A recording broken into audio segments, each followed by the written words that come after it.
Father with intermediate mass black holes. Yeah, I downgraded the title. Can I make it over the last stream? I think so, although I haven't done it before.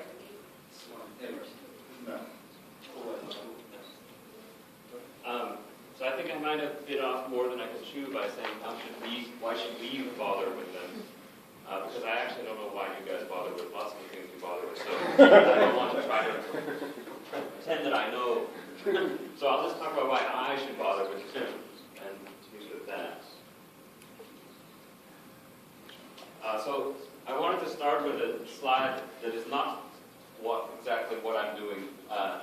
So when you think about, so I don't know lots of you, my background is in gravitational waves, and especially in the case of extreme mass ratio in spirals. And so most of the time my work has been over here, in this band.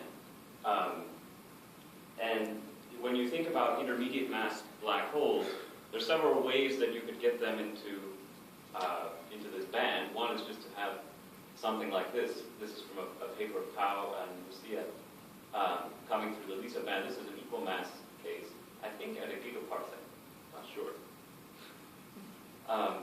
But anyhow, that's what this one is. Another way you could do it is make a sort of like an extreme mass ratio in spiral, where you have in a galactic nucleus, an intermediate mass black hole is falling into the big black hole, and then it's effectively very tiny compared to the big one. So that's another way you could get things into here. But not shown on this plot is the employment probability density function, which is strongly weighted over to the higher frequencies. And so I want to find a reason, this is the why I should be involved in intermediate mass black holes. I want to find a reason to get extreme mass ratio in spiral-like things in this band. That's what I want to look for. So something like this, but this one is equal masses, this guy here. And so I want to see if I can describe those things with the technology that I've been using for extreme mass ratio in spirals over there. And so far it looks like modestly promising. So that's sort of the aim, the direction in which I'm going to go. So I'll start off with a movie of such a thing that is in that band, and looks almost like an extreme mass ratio in spiral. But these masses are not quite like that. So in tiny font up here, the bigger black hole is 250 solar masses, and the small thing is 1.4 solar masses. But if you look at this picture, it looks like the movies I've made in the past for extreme mass ratio in spirals. Several things are different. You don't hear anything. Part of the reason is that it's playing actually in real time, almost. I don't know if I got it exactly right, but it's close to real time. So this is the rate at which the waves would be coming into the detector, the gravitational waves. That's what's streaming along down here at the bottom. And so there's lots of things different. So if you look up here is the frequency, the dominant frequency. These have sort of wide spectra, and the dominant frequency for this was in the tens of hertz. So it starts out a little bit lower and then builds up. But so it is possible to take it's not exactly an extreme mass ratio, but 10 to the 2 or so is not bad. I'm used to 10 to the 6, or whatever you want to say, 10 to the minus 6, so that would be better, but nevertheless, this might work. So this waveform and this movie were made using a fairly inexpensive approximation, and it's not clear that it's particularly good, especially for when the mass ratio parameter gets far away from, well, it's built for an extremely tiny mass ratio, 10 to the minus 6 or so. And so when you try to apply it to a system with a mass ratio of 10 to the minus 2, it's not clear how well it will work.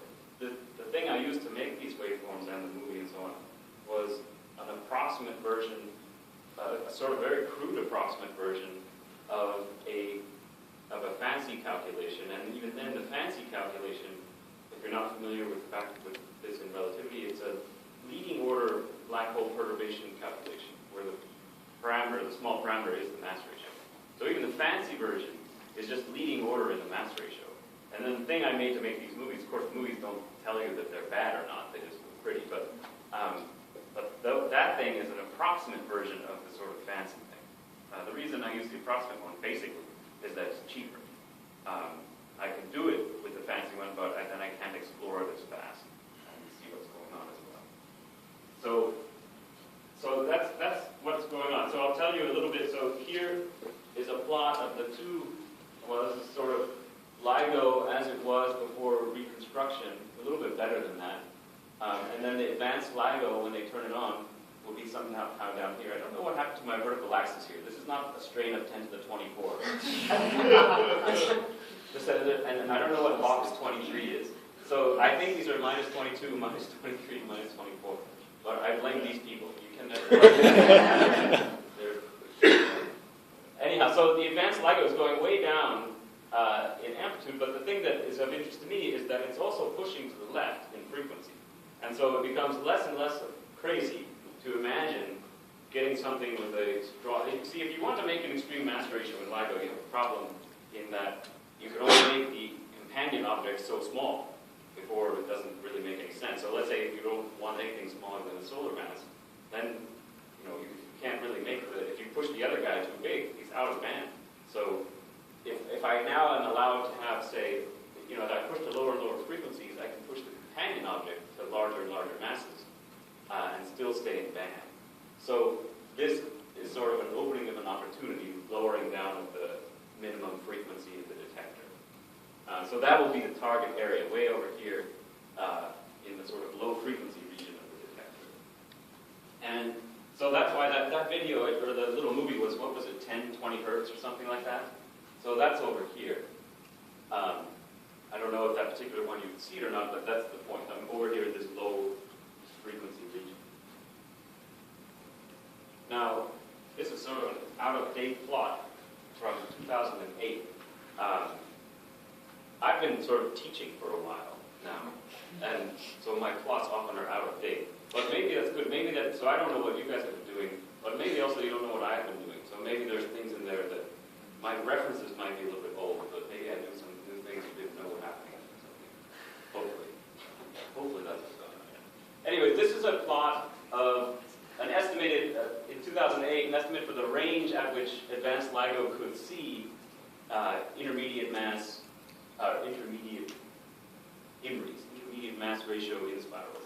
So this is with a neutron star and then different masses for the big guy. And if you move them around, it looks like that. And they tried 3 different spin parameters. A is what we like to use for a spin. It's what Pau is calling S. I get the dimensionless spin parameter. Negative means retrograde, positive means prograde, so between -1 and 1, say. But they were not really interested in significant spins, so they kept it, but you can see it has a pretty big effect. You go from 0 to 0.2, there's a pretty significant change in the curve.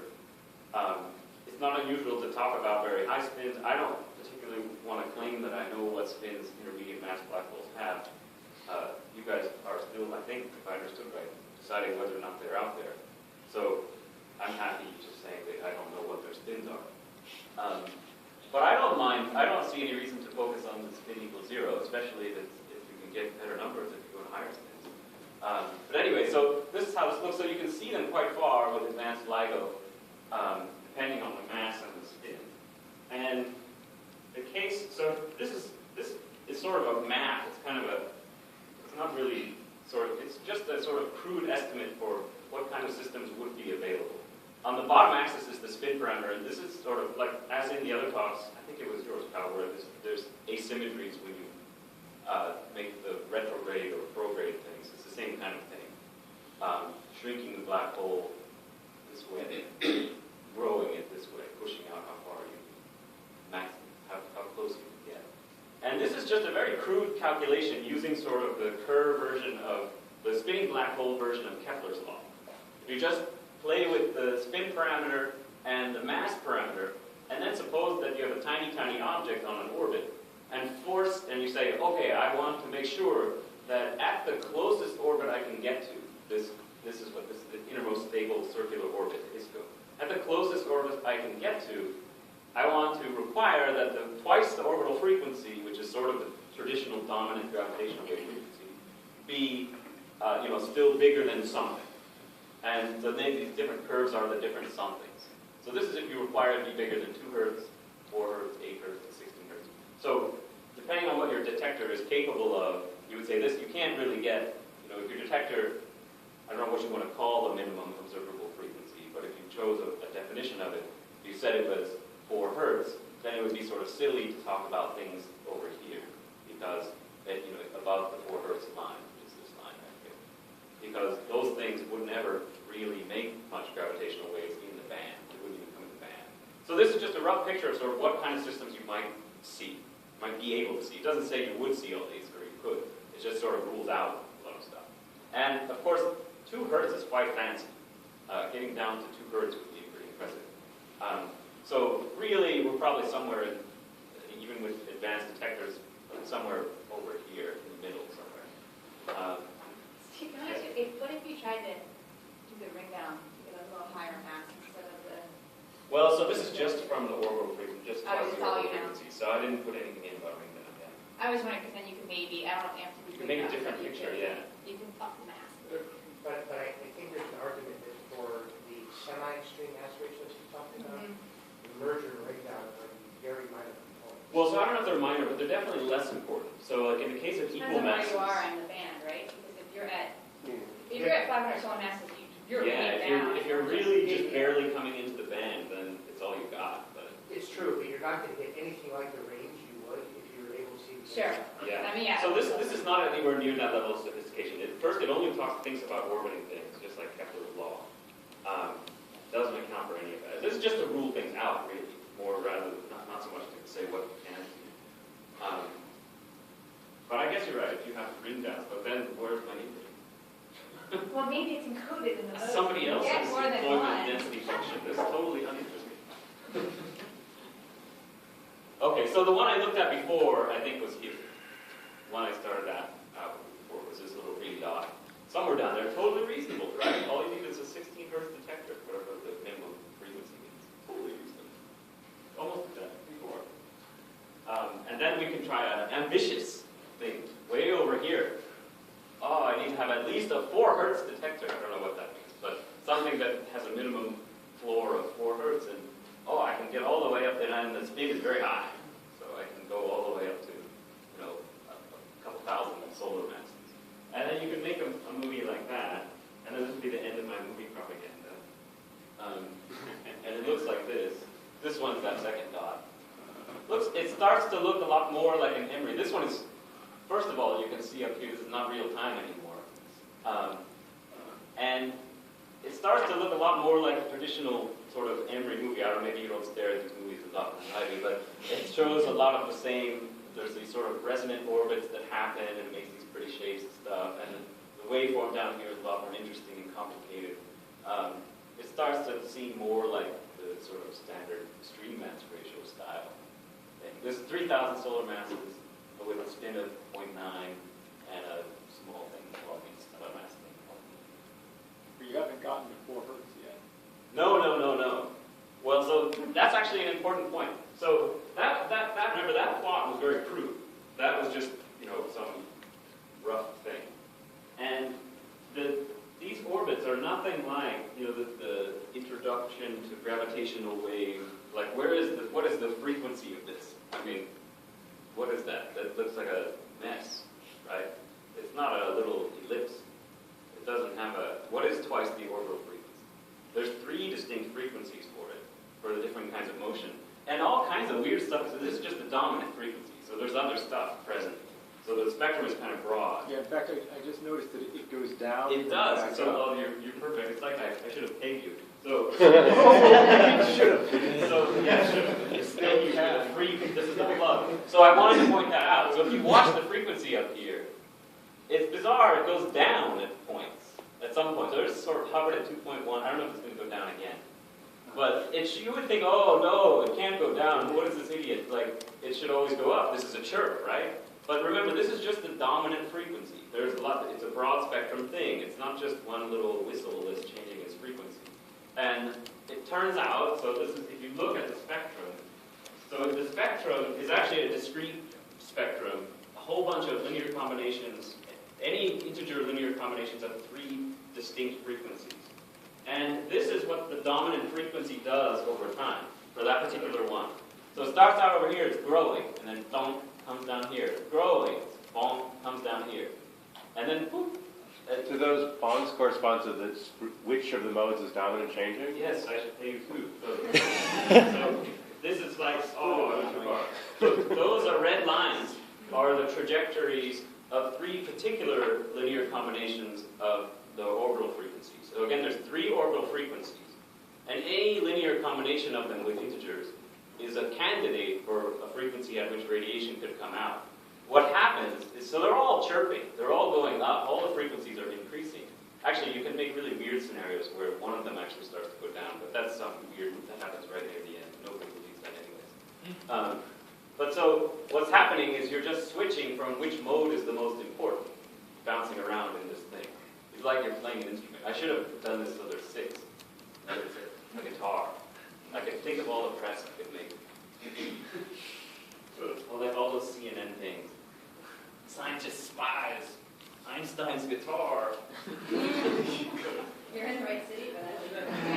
You understand that the discontinuous jump is kind of an artifact that you've identified the dominant frequency at each time as a continuous? Yeah, I mean, they're all there all the time. It's just I was picking out which one is the most important. And so when I make that little screen, that little number that's showing that during the movie, that's just it just looks through all the modes and finds the biggest one and puts that number up there. And it sort of moves around. So if you didn't switch modes, it would just go all the way, it would just always increase. So this is a little bit more detail about what I'm using, what technical stuff am I actually using to make those waveforms. I should focus a little bit on it, especially if it's not such a gravitational wave audience, but maybe to start with, look down here. So if you don't remember, it's okay, I don't know.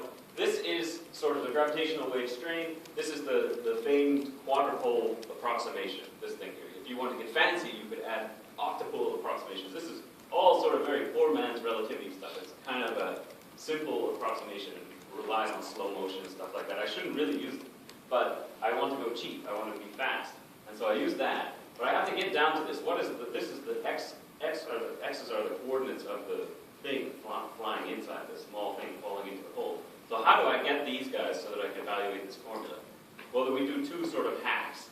One is I take a sophisticated calculation for the fluxes of things like energy and angular momentum and this other constant of the orbital motion called the Carter constant. I do some fancy calculation for how those things should evolve using a better code, something that doesn't use any of this business. And then I fit to that. And I make a phase differential equation and solve for the trajectory that you would make through the sort of phase space of these orbital constants. Then I go back into the actual geodesic equation, which just really is built for when those things are constants. And I replace the geodesic equations, I replace the constants with the time-varying versions that I got up here. And then I stick the solution into here. That's how it works. So that's the sort of approximate version of the fancy thing. The fancy thing was actually used to do these fits. That's the leading order in mass ratio black hole perturbation. Okay, now this is I should not spend a lot of time on this. This is some interesting artifact that you would discover if you just watch one of the lines, one of those modes in that guitar thing. They sometimes do funny things. So most of the time they grow. But there are sometimes there's weird. Well, sorry, they always grow in frequency, but most of the time the power in them grows. But sometimes some funny thing happens where it looks like a mode gets suddenly suppressed. And this sort of a side industry is kind of fun for me to look at this. So I wanted to show this for fun, to show people that twice the orbital frequency, the pi frequency, is not always the most important. So I wanted to point out, look, over here it's 10 to the minus 7 compared to the total power of the gravitational wave. So it's so unimportant, right? And then as the thing circularizes, as eccentricity starts to go away through the radiation, it becomes more and more important. And then I was watching this come along, and holy crap, what happened? It went away, and I don't know what that was. And it turns out this is somewhat ubiquitous. If you just pick any mode, and watch what happens. It will, more likely than not, at some moment during the inspiral get suppressed. And there's nothing funny happening to the orbit right here. If you look at the orbit, it looks like a regular old geodesic. Nothing is weird going on. But what's kind of cool is that around the same time, almost the same time, there's a giant boost in the amount of radiation that goes into the horizon of the black hole. So I don't know particularly if this is a fake claim. I think this is related, but I don't know. I don't have anything more sophisticated than this plot. But I think it's kind of cool.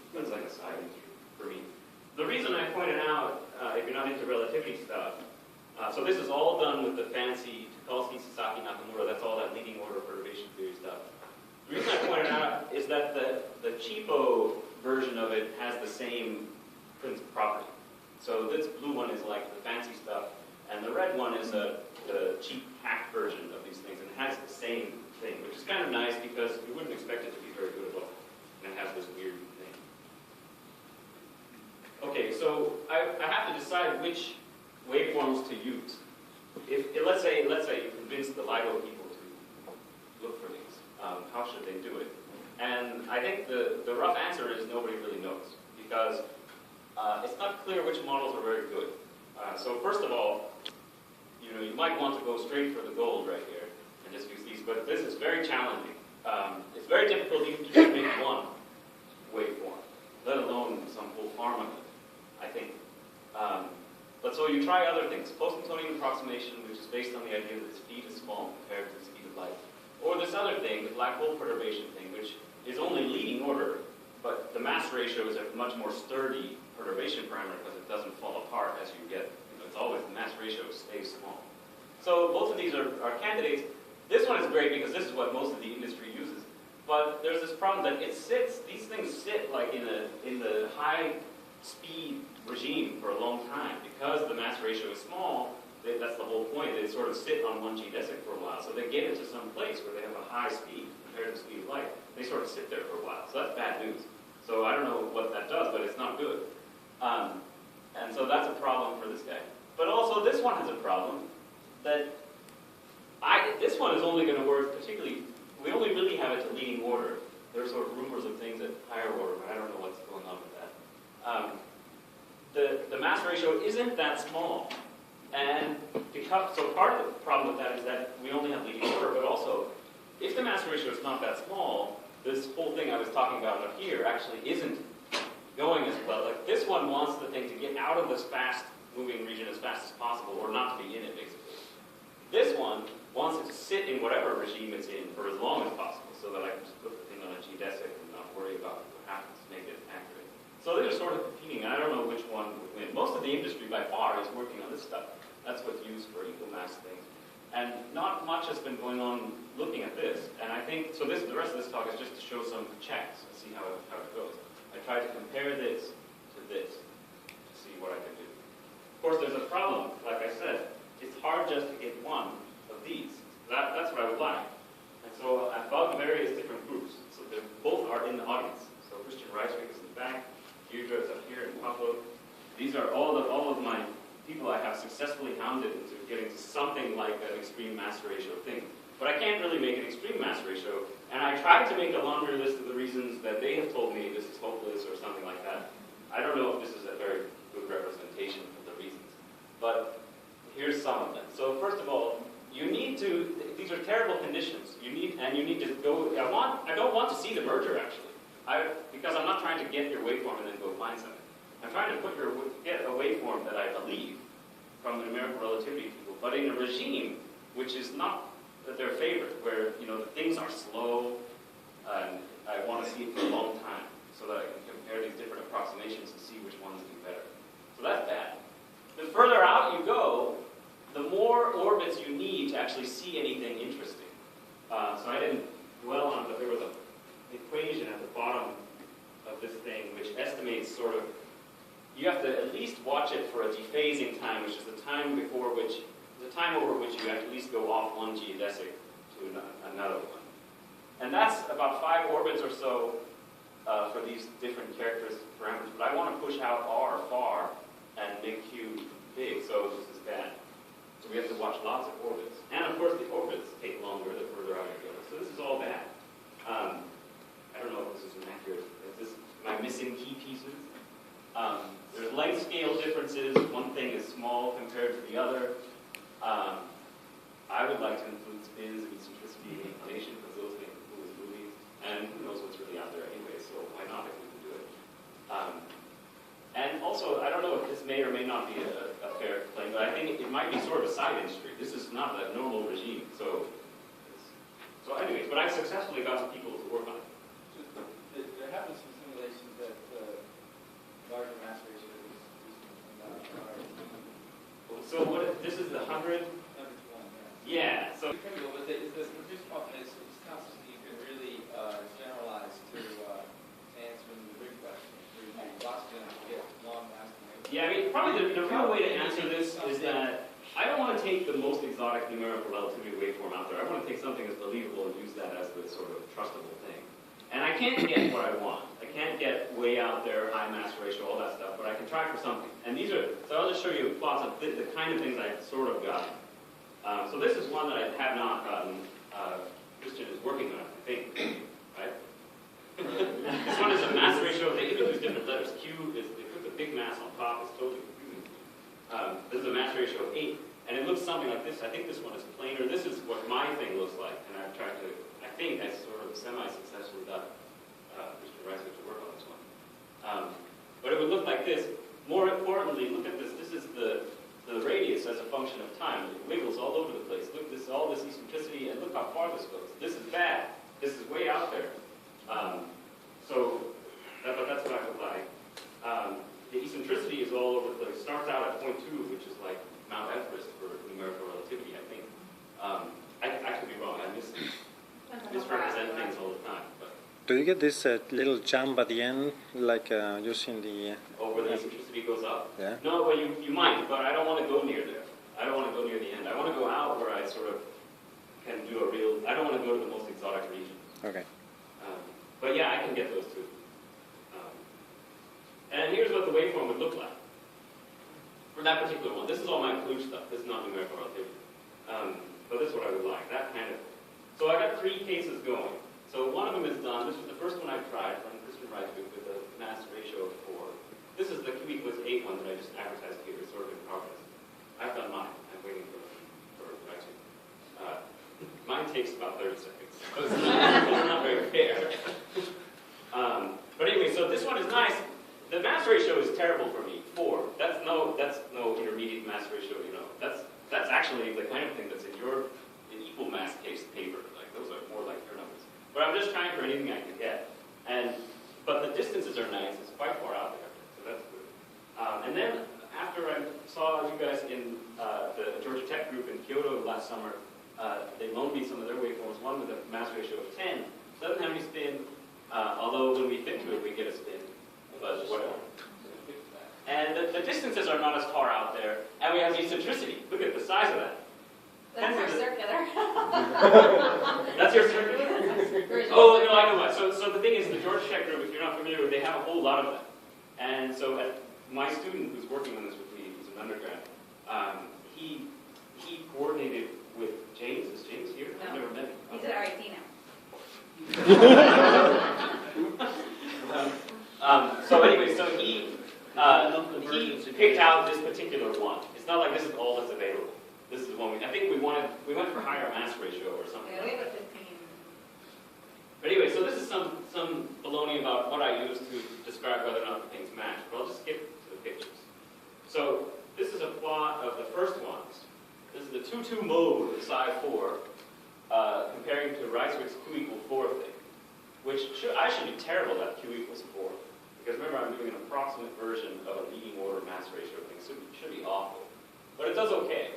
And in Kyoto, Alessandro Bonanno was telling me, yeah, I'm not that impressed. There's not many cycles, and it's very simple. You know, whatever, anybody can do this.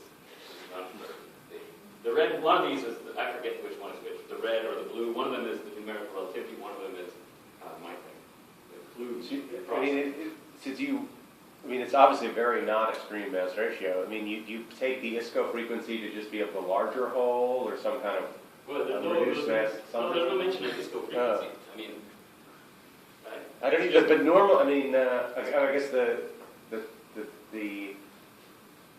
dominant frequency depends on the total mass, which is.